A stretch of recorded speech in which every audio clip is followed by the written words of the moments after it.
Economics is a term derived from the Greek word economicus, meaning household management.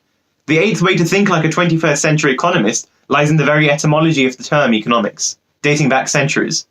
The way consumers manage their households is the main influence over what is demanded from the economy and what they consume. The demand for plastics, electronics, and fossil fuels is overwhelming our planet. Factories in industrialized countries, relentlessly seeking export-led economic growth, are still pumping out noxious fumes to meet our demand, producing nearly 300 million tons of plastic each year. Simply stopping these factories will not solve the underlying problems in our society. We need to shift the focus to changing consumer demand itself and find alternative methods to cater for the demand that already exists in our society, through catalysts for innovation like business and entrepreneurship. I believe the importance of these should be engraved deeply in the mind of a 21st century economist, as the use of financial systems to focus funding in these areas will create a more sustainable cycle of life. Behind the emission of about 4.6 metric tons of carbon dioxide each year is a family car, responsible for the school run and work commute. Behind 1 ton of landfill waste each year is the average first world household, and behind the massive loss of biodiversity is the demand for rare metals needed to make the smartphones we all have in our pockets and the TVs we have in our living rooms. With technology, plastics, and fossil fuels having become so deeply rooted in all of our lives, abruptly removing them is not a viable option.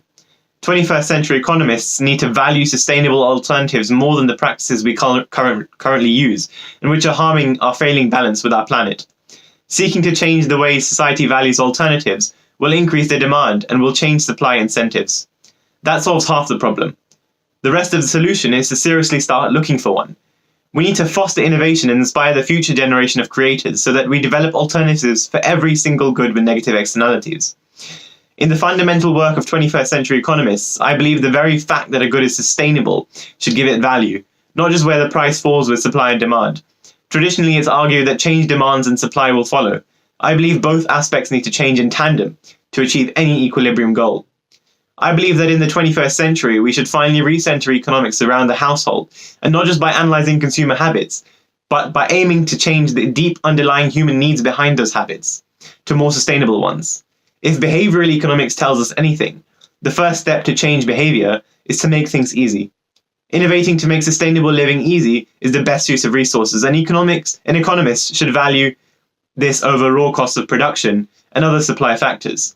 Valuing sustainability in supply, mindfulness in demand, and changing market incentives to reflect sustainability and change is the eighth way to think like a 21st century economist.